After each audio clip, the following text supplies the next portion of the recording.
Hello, and welcome to Talking Brains, the podcast about brains, therapy, and how we think.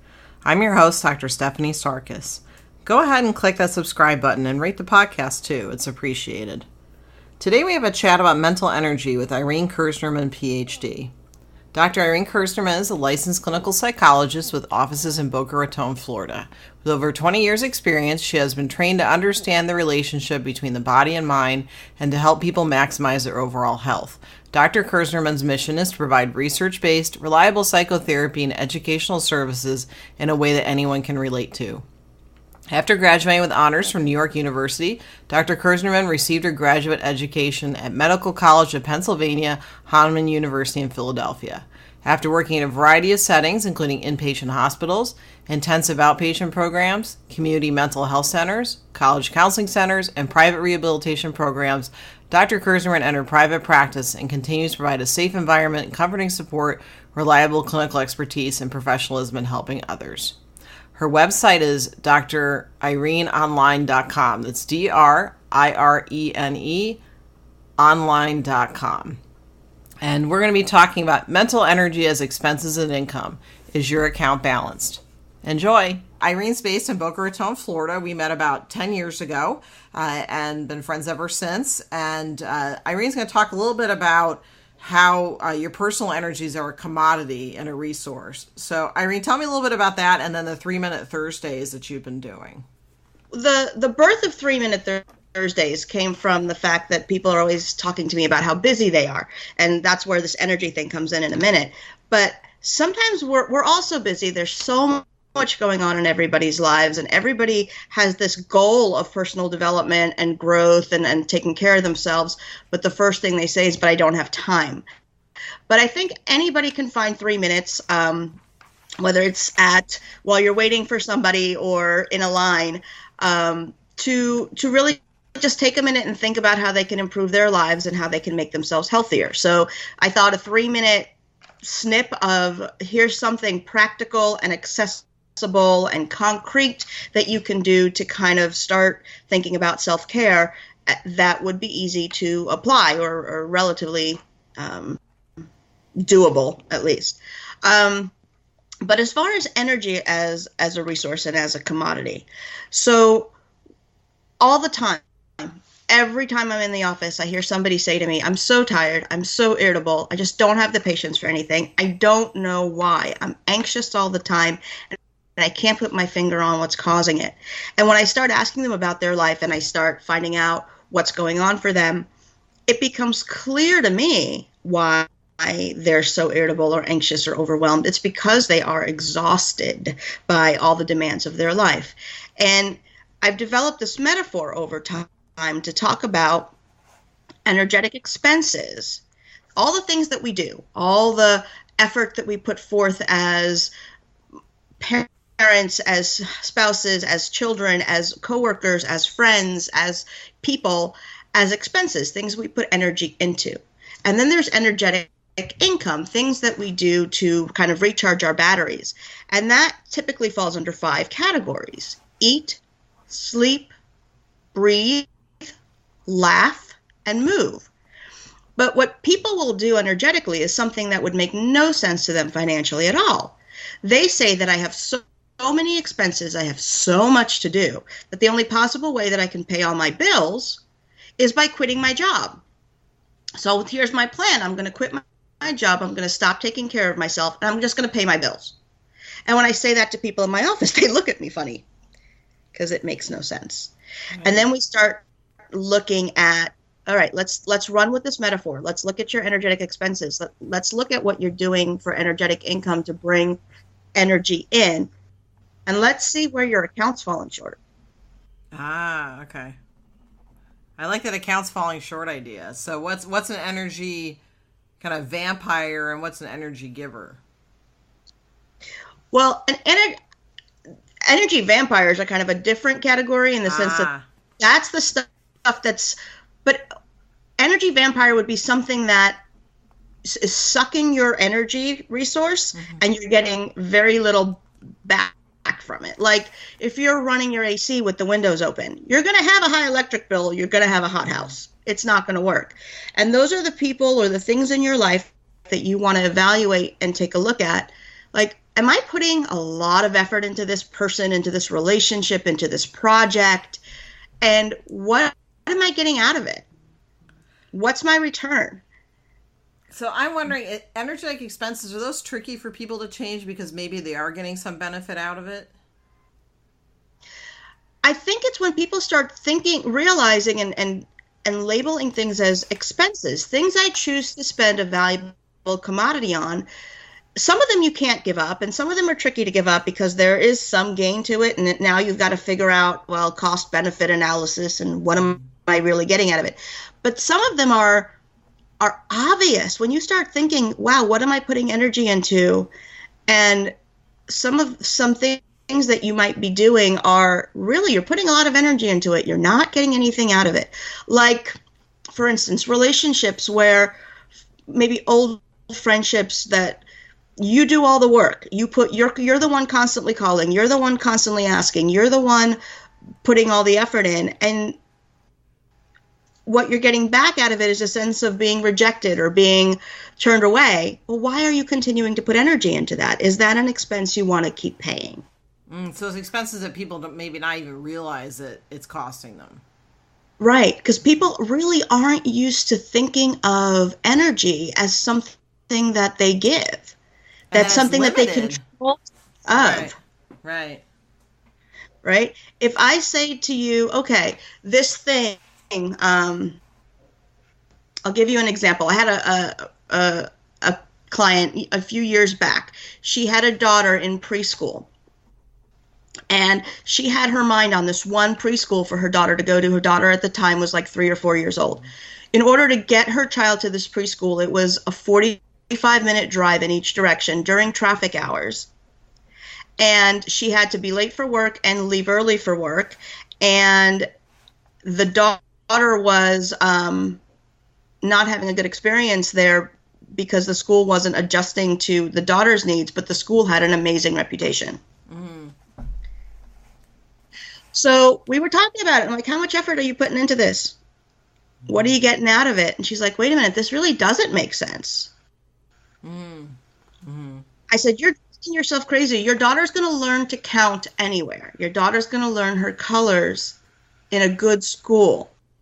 Yes, you have to pick a school that is going to be caring for your child and be the school you want it to be. But does it have to be that school? Do you have to spend 2 hours in the car going back and forth from preschool during rush hour stressing over your work? How are you spending more energy than needs to be spent on this?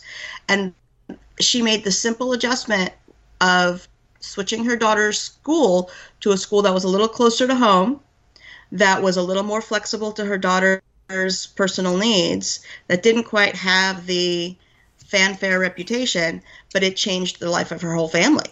It really reminds me of that solution focus idea that change one thing and you change everything. Exactly. And the other thing that people do a lot of times is when something happens in their life, like an event, their job goes on the line, or they lose a job, or they lose a relationship, something big happens in their life. The stress of that, they put more and more energy into the stress of that event, but then don't compensate for it. They don't take in more energy. And when I talk to people about, well, let's say you had a mortgage, you had a balloon payment on your mortgage, wouldn't you need to figure out where that extra money was coming from? And they go, yeah, well, that makes sense. Well, if you've got this big thing going on in your life that isn't going on all the time, and that's an energetic balloon payment, where is that extra resource coming from? What are you doing less of, or what are you doing more of as far as taking care of yourself to make up for the extra energy that you're spending on this big event that's unavoidable? So let's say you have a death in the family and you're grieving. You need to make sure that you're taking in enough income to cover your expenses. Exactly. And people will say to me, look, I'm usually okay. But for some reason right now I'm not okay. And they start telling me, well, right now we're down 2 employees at work and my boss has given me this extra project to cover for the person who left and I'm in the office really late, and I say, okay, well, what are you doing to make up for that? Mm-hmm. And they look at me with a blank face. They go, I don't have time to do anything else. I said, okay, so let me put it to you this way. You've added about a $500 expense to your weekly budget. Where's the extra money coming from? Mm-hmm. And now, well, that's right. A very good question. So are you taking a lunch break? Are you sleeping? Are you taking time throughout your day to take a break and call someone you love or laugh at something online to give yourself some energy? Another great example is people tell me that when they come home from work, right? That's always a really stressful time. You come home, you're already exhausted. You're already like down to your last 10 cents in your account. Mm-hmm. And now you walk into the house and your spouse wants something, or your kids want something, or your pets want something. And you're irritable and you're cranky and you're snapping at people and you're unhappy because the house doesn't look the way you wanted it to when you walk through the door. Well, is there a way, and this is kind of a practical application, what can you do in that car ride home to, while you're plugging your phone in from the day, also plug yourself in a bit from the day, recharge your battery a little bit, give yourself a boost on your way home so that when you walk through the door, you have some energy to deal with the demands of that in a calm, peaceful way that makes you somebody the people in your house actually want to live with. And that could be just 3 minutes, like you were saying. And that can be 3 minutes of deep breathing. That can be listening to something motivational on your ride home instead of just the radio station. That could mean putting on a video of your favorite comedian so that you can laugh on the way home.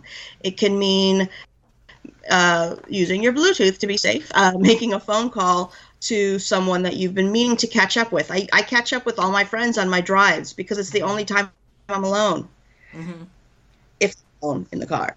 But taking that few minutes to make a mental shift from I'm going to be taking care of everybody else to I'm going to be taking care of me, however that plays out for you. And I often have people make a list of all the things that they do that when they're done doing it, they feel better than when they started. Energy givers instead of energy zappers. Okay. Yeah, exactly. The energy income stuff. So I have them make a list of what are some things that you do that when you're done doing them, you feel better than when you started. How many of those can you do on your ride home? And what are some that you see that may be common across people that's on their energy giving list? Oh, the easy stuff. Laughter. People are missing laughter in their lives. Mm-hmm. And so we talk about what's your favorite comedian? What's your favorite movie that makes you laugh every time? Tell me the funniest story you can remember. Who makes you laugh in your life? How often do you call them? Okay. That's a good point. Yeah, how much are you getting that positiveness? Yeah, because laughter is the best antidote. Laughter is a biochemical antidote to stress. Mm-hmm. When we laugh, our body releases endorphins into our system that undo the damage that the stress hormones are doing all day long. Right, and it is a healer. And I think that's actually one of the things we connected over is that laughter is a big part of both of our practices. Absolutely. It's one of my favorite things about our friendship is that when we get together, whether it's in person or on a call, we laugh through half the call.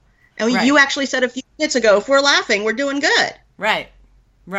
Exactly. Yeah. And even before when we were talking, we were laughing right before I started recording about something. So I think people kind of underrate how important that is to get those brain chemicals up. And the interesting thing is you could just laugh even with no thing triggering your laughter. And even just laughing by itself, it feels like you're doing fake laughter, but it actually boosts your neurotransmitter levels. Just the act of laughing. Well, that's the thing. The brain really doesn't distinguish well between a real laugh and a fake laugh. Right. Once you engage the muscles of your face that cause a smile, those muscles send a signal to your brain that, oh, look, she's smiling, she must be happy, or he must be happy, and changes the neurotransmitter balance, changes the biochemical balance to actually create the sensation of happiness. Mm-hmm. So even if you're fake smiling or fake laughing, you are giving yourself a boost physiologically. And it's also really hard to do that and not start laughing for real, whether you're laughing at yourself for being silly Mm-hmm. or you're laughing because you remember something funny. I mean, I have a young daughter. She's 3 years old. And one of my favorite things to do is just randomly, spontaneously start laughing in her direction. Because she, first of all, looks at me funny, which I'm sure I need to get used to that. But she will start laughing, and then she starts laughing, and I start laughing because she's laughing. And whatever power struggle we were in that moment, because she's 3, the tension of that is now broken because now we're both laughing, and now we're both willing to calm down and communicate and talk and work through. Yeah, I think it's something that we really need to incorporate in our lives. I think, like I just said, laughter's medicine. And it's one of those things, too, that you may not have the same sense of humor as other people, but your sense of humor works for you. So it doesn't have to be something that other people agree with or that think it's funny or... I'm kind of known for having kind of a weird sense of humor, and that's okay. I think when we meet people that have that similar sense of humor, I think helps. But I think that we really need to also realize that even when we're in a stressful situation, it's okay to laugh. Even if you've experienced the loss of a loved one, it's okay to laugh. And that person would want you to laugh and enjoy life. They wouldn't want you to kind of shut yourself down from that. And I think that's something I talk with clients about a lot, is that they experience grief and they feel like, well, I don't feel like it's appropriate for me to be enjoying something. And I'll say to them, well, what would your loved ones say about that? And they'd say, they tell me to cut my crap or something, start enjoying life, that kind of thing. Or like they tell me a joke and I go, okay. But so I think that's an important thing to notice, that it's okay to have fun even after you've been through something really hard. Absolutely. And I think that's the one thing that I think laughter and movement are the two things that we are lacking the most in our lives these days. Now explain a little bit about movement. Is that just exercise, or is it any type of... The reason I don't use the word exercise is because for me, exercise is a 4-letter word. I'm just simply not a fan. But movement feels doable. I can move my body through space. I can put my shoes on and go for a walk with my dog. I can put some music on and dance in my living room. I can stretch a little bit, stretch my neck, stretch my shoulders, stretch my back. I can move my body. I think when we say exercise to people, they get this glazed look on their face, like, you want me to go to a class, you want me to get a trainer, you want me to spend on a treadmill. Mm-hmm. No, that's not what... Well, yes, those things are healthy and beneficial, and if you have time, please, by all means, do that. But people are a little bit all or nothing about it. They say, well, if I can't spend the hour in the gym, then I don't need to move my body. Mm-hmm. But any movement of the body gets the blood flowing, gets the energy moving, gets you out of your head and into your physicalness for a few minutes, even if it's just walking outside for 10 minutes or stretching your body while you're standing there trying to cook dinner. And parking further away from your office and walking in. Parking further away from your office and walking in. And if you have kids, one of my favorite things to do with her, is throw on some music and have a spontaneous dance party. Oh, I think that's a great way to move. Yeah.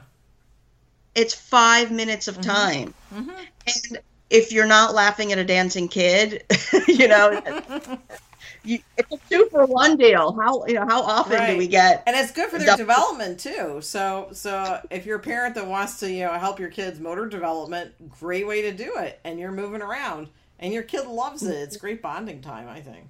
Yeah. Win-win. So that's why I talk about movement instead of exercise, because we can all move a little bit. Right. And any movement relaxes those muscles. When we get tense and that tension sits in those muscles, our brain reads that as something's wrong. Even if your back is stiff from sitting all day, from sitting at your desk all day, your body is going to register the tension in the muscles of your back and go, something's wrong, there's tension. And now your body is on edge and anxious, the alarm system of something's wrong in our body, our anxiety system, is now triggered, looking to see what's wrong. Right. And now anxious and on edge and kind of looking over our shoulder with the sense of impending doom, and we don't know why. Right. Well, it's because your body is sending a message that something's wrong, even though it's not. It's just from sitting too long in an uncomfortable chair. Right. So every once in a while, take a spin around your office. Take a, forget something in your car so you have a reason to walk out to it and come back. Right. Let those muscles stretch out so that your body isn't sending a message to your brain that there's tension afoot, something's about to happen, keep an eye out, because that's what is the underlying cause of anxiety and unnecessary worry. Right, and even moving around for 15 minutes boosts your brain chemical levels. It's amazing how little you have to actually do to feel better. Those are studies that just came out. 15 minutes, that's it. And one study even found within 5 minutes that your brain starts functioning better once you start moving. Right. So it's really remarkable. But I really like the way that you're framing it as movements of exercise, because what I've noticed is that people that need your techniques the most tend to be all or nothing people. Like, they operate really high functioning, so they're either operating at 150% or they shut down. Mm-hmm. And so I think this is a really good way of looking at it, that, progress is progress. If you're moving for 5 minutes, that you can check that off. You don't have to do it for an entire hour. You don't have to get to the point where you're exercising for 2 hours straight or something crazy like that. So I really like that concept that it's just any kind of movement's good. Even sitting on, I tell people, sit on a Pilates ball if you can at your desk. You're moving while you're working. So It's a great way to incorporate that. So I really like that piece of it. So, and how about people that, tell me about sleep. Like, tell me what you've noticed with people that when they're in their accounts kind of overdrawn, what does their sleep look like, and what are some ways that people can earn back that sleep? Well, I mean, I think personal experience here plays a big part of that for me as well, because if you don't have a small kid, sleep deprivation that comes with, you really are not sleeping for a couple of years at least. Mm-hmm. Well, but when people's accounts are overdrawn, two things happen. One, the stress is taking their sleep away, and two, the sleep is what they need to rest their brain from all the thinking and worrying and processing that they're doing all day long to recharge. So you end up with a double whammy. Not only are you so stressed that you can't recharge, and so you can't be less stressed, and you fall into this cycle. And what happens with sleep deprivation is that our cognitive functions just decline exponentially, and we can't process, we can't problem solve, we can't remember, our memory starts to fade, to suffer. We can't, our executive functioning, all the planning that we need to do on a daily basis really takes a hit. We have a term that I've used with some of my mommy friends called mombies. They're mom zombies. They're people who slept in a while and don't expect much from them because they're basically on autopilot. Right. So when that happens, everything suffers. Every ounce of your health and your being and your thinking and your feeling and your ability to manage your emotions and your problem solving, everything gets affected. So how do you recharge that? That can be sometimes trickier. The important, basic sleep hygiene stuff is super important. Trying to get to bed at the same time every day, trying to wake up at the same time every day, trying to have a sleep environment that's actually conducive to sleep as far as lighting, as far as temperature of the room. But the reality is that sometimes our life disrupts our sleep, and just being at least mindful that if your sleep is affected, and despite anything that you do, you cannot increase your income with sleep, make sure that your other self-care behaviors are either compensating or at least covering a little bit for it. Like, if you're not sleeping, make sure you're eating well. Okay, so that's a great concept that you can take from other pieces. If you can't meet it in one area, you can earn income in other pieces. Right. Okay. And be mindful hey, I've lost that income stream. Where am I going to make it up? Ah, okay. So you can even take this into a pie chart thing of where am I getting my energy from and where is it low? Okay. Absolutely. And usually when I start working with people on this concept, what I have them do is make me a couple of lists. I want to know what your energy income typically is, what you do that makes you feel better after you've done it, and I want to know what your energy expenses are. What are the things that you do that after you're done doing them, you're tired? That's a simple way to frame it too. I like that. What makes you feel more energy? What makes you feel less energy? Right. And then when people see that one list is substantially longer than the other, then I say to them, well, how surprised are you now that your account is overdrawn and that you're feeling the effects of a bounced energetic check, which is anxiety, depression, frustration, irritability, all those overwhelmed feeling. That's what being overdrawn feels like. And as a parent, then you're withdrawing from other people's accounts when you come home and you're crabby, like you were saying before. Exactly. Then you become somebody else's expense rather than somebody else's income. So if your spouse comes home and you're barking at them and you're tired and you don't want to hear about their day, well, you were their income and now you're an expense because now you're, and everything shifts. Right. But you can, once you see it, you can say, oh, you know what, I really can do more of that. I can laugh more often. I can move more often. I can take time that is, empty time, so to speak, in a car or in a line and really practice deep breathing in that moment. I think that's what's great about it. It's so versatile. You could, again, 3 minutes deep breathing and then diaphragmatic breathing with your tummy. Exactly.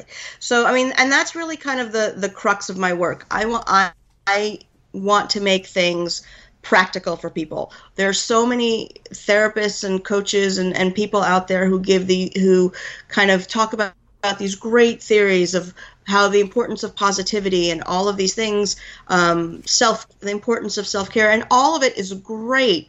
But a lot of times when I walk away from them after having, 20 years of experience in my field, I still don't know how to implement that in my life. Mm-hmm. And if you can't implement it, you can't use it. So what I really work on with people is, how do we implement this? How do you make this practical and accessible for you, doable for you on a day-to-day, rather than something you heard once on a podcast or something your therapist once said to you? Because everybody at some point is going to be in the grocery store line. It's 3 minutes while they're waiting. No matter who you are, you have that time. Right. So it's definitely applicable. That's right. Or you're going to be driving in traffic, or you're going to be stuck somewhere. And do you want to take that moment and say, hey, I can do this fun thing right now, or I can do this breathing thing right now, or I can connect with another human being right now in a positive way, and top off my tank a little bit, get a few extra bucks in the account before I go home and know that my house is going to be a mess because there are other people who live there. Right. So a lot of it is sometimes looking at your expectations, it sounds like, as well. Absolutely. And that's kind of looking at expenses. One of the things, like, I noticed for myself is when I really focus on, okay, well, what does the kitchen counter look like? Mm-hmm. If I put energy and use that as an expense of being frustrated with the fact that something's not the way I want it to be, well, that's an expense. Do I want to spend energy on that? Right. Not so much. In the big scheme of things, if I have, let's put it into language we all can relate to. If you have $5 in your pocket, what are you going to spend it on? Are you going to spend it on food and something that's going to sustain your life, or are you going to spend it on a new pair of earrings? For me, it would depend on what the earrings look like. And if they were on sale. I love you. You find that point to laugh at. Yes, it would absolutely depend on the earrings. But, the earrings are pretty, but they're not going to sustain your life. Right, yeah. They give you a little boost of dopamine, but, after a while that wears off and you're hungry. Yeah. You do, right. So if I have $10 in my pocket, I'll spend the $5 on the earrings and get a burger. But... Right. if there's only $5, I might be a little bit more selective. That's also kind of the crux of ADHD too. You got $5 and it's like, oh, something's sustaining your earrings. You're probably going to go for the earrings, so you don't think. But I think this is a good way that your system is a good way for people to kind of step back and go, wait a second, is this a need or a want? I've got this time. That's a whole other conversation about what are needs and what are wants, and that's one of the things I talk about with people when we look at their expense list as to, okay, why are you doing that? Like, why are you on 5 different committees? What are you getting out of them? Exactly. Okay. Exactly. And then why are you on to relationships that are more draining than fulfilling? Why are you saying yes to every request from the PTA or not? I know I'm using a lot of parenting language. That's kind of just where my head is at because of my life. But why are you saying yes to all the things that you're saying yes to? Why are you saying no to all the things that you're saying no to? Right. Why are you saying no to energy giving things? Exactly. Okay. And then, what role does delegation play into, like having somebody delegate out tasks? Does that play into earning more income? Well, that actually plays into reducing your expenses, right? Okay. So there's 2 ways to balance any budget. You reduce what you spend and you bring in more, right? So if you have something on your expense list that really belongs to somebody else, that really should be on somebody else's expense list, like you're doing something for somebody or somebody else could do it too, then maybe that's something you can take off your expense list by delegating it to somebody else. Ah, okay. And it doesn't have to be exactly the way you would do it. I tell people, if it's done like 80% of the way, that's fine. If it's done even 50% of the way. I mean, sometimes it's just get the thing done. It doesn't have to be perfect. So I think perfectionism is also an expense too. Well, perfectionism is absolutely an expense because it elongates your expense list. Ah, okay. Perfectionists will want everything done a certain way, so everything is on their expense list. And now there's not enough hours in the day for that kind of income. Oh, so it's learning how to let some things go. Right. Okay. So we're looking at 2 separate functions: decreasing our energetic expenses, increasing our energetic income.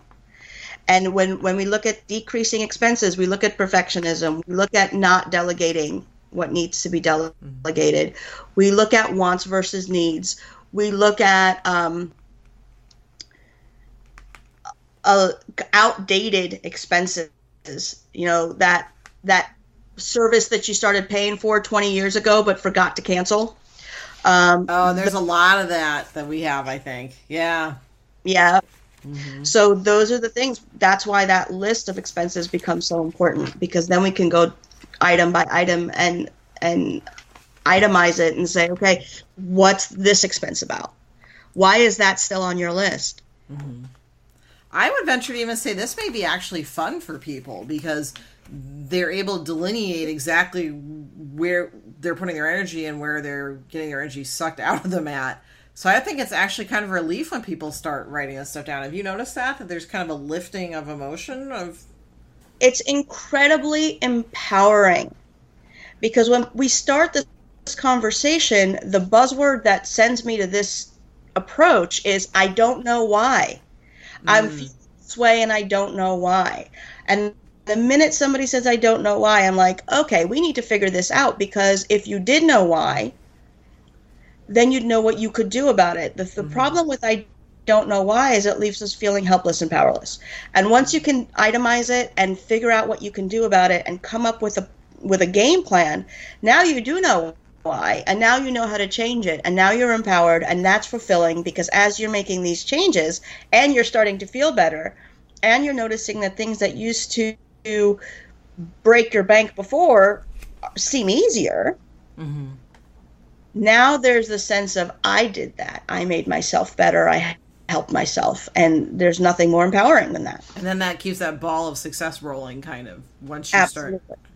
What would you say when someone looks at their expense list and there's one person in particular that keeps popping up? Let's say it's someone that is an energy zapper, like you mentioned, someone that really asks a lot from you, but then when you ask them for something that they don't provide it, what's a way to kind of even that expense and income out? Well, the first question is the expense eliminatable? Mm. Can you cut it off? And sometimes you can, and sometimes by virtue of circumstance you can't. If you can't eliminate that expense, then you have to start being clear to yourself that that particular person is an expense in your life. Okay. And you need to manage that expense. Every interaction, you've got to make a conscious decision about how much effort do I want to put into that interaction? How much am I going to speak to that person today? How much am I going to put into a conversation with that person today? And if you set your limits there, maybe limit the amount of time, limit the amount of energy, limit the amount of upset that you're willing to give yourself leeway for in dealing with this person.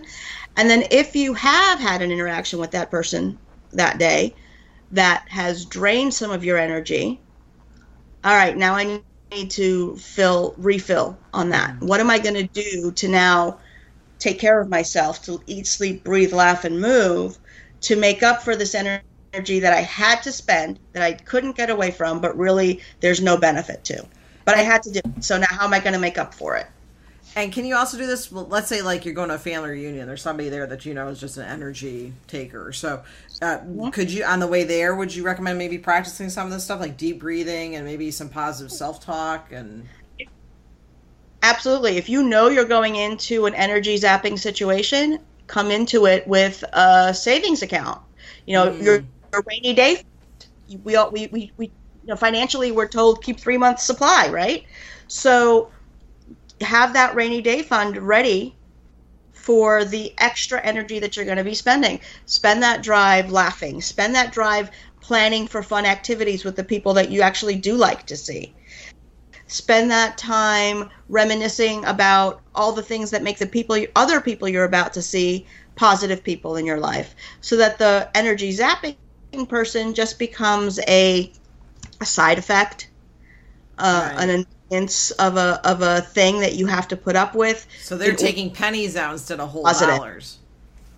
Okay. Exactly. Okay. I really like that concept of a rainy day fund. That we all need to have this replenishment of stuff to get out of it when especially because we all have days that are just kind of rougher than others, right. and I like the concept of just taking a mental health day for yourself. Sometimes you just need to take a break, and it sounds like that's kind of akin to a rainy day fund. That's, you have a day where you just have fun, and you don't do heavy stuff. And you have to schedule that, and it may feel like you don't have time to do that, but I always tell people you don't have time to not do it. Exactly. And that's right in line with this concept, right? If someone said to you, I don't have time to go to work today, I have to pay my bills. Mm-hmm. Right. That would, somebody would look at you funny for saying that. But we say all the time, I don't have time for a mental health day. Well, where are you getting your income from to do all the stuff the other time? Right. I really love the practicality of this, because I think this applies to everyone, regardless of income, culture, experiences in life. I think this can help a lot of people. This isn't new information. This is age-old information. It's just taking it into a metaphor that anybody and everybody can relate to. Right. Because we all spend in our lives. Mm-hmm.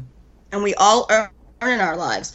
And most of us have had a moment in our lifetime where we didn't earn enough to cover everything we need to spend. Mm-hmm. Most of us understand a little bit of financial tension, resource tension. Mm-hmm. And so when you put it that way, it takes the skills that we have, a skill set that we already have as far as budgeting and allocating resources, and applies it to self-care. It's not a new thing that we have to learn. It's just using something we already know how to do to get an outcome in this particular area. And what would you say to people that, as in closing, how to keep track of, besides contacting a therapist like yourself, what are ways that someone could right now start increasing their income? Make that list. Right now, sit down and write a 5-6 item list of what are the things I do that when I'm done doing them, I feel better than when I started. And ask yourself, when was the last time I did that? And I think that's something that would only take about 5 minutes for people. So you're saying make a list of 5 or 6 items that you feel better when you finish those than when you started. Exactly. I think that's an excellent place to start. So, and again, counseling is very helpful. Coaching with a licensed psychologist such as yourself helps. I think sometimes we all need that person that kind of helps us with that, because I think it's hard for a lot of people, even for us as therapists, as regular people, to look at our expenses and our income. So I think it always helps to have a neutral third party to help you along with that. So I really appreciate you spending time talking about that. I think you're going to help a lot of people who are listening today. I hope so, and thank you so much for giving me that opportunity. I appreciate it. Thank you. That was Irene Kerzhnerman, PhD, and you can find her at drireneonline.com. That's DRIRENE online.com. And I'm Dr. Stephanie Sarkis at stephaniesarkis.com. You can follow me on Twitter at Stephanie Sarkis and Instagram at SarkisPhD. And if you have topics or people you'd like to hear on Talking Brains, email me at stephanie@stephaniesarkis.com. So hit subscribe, rate us, and have a great day. Thanks. Bye.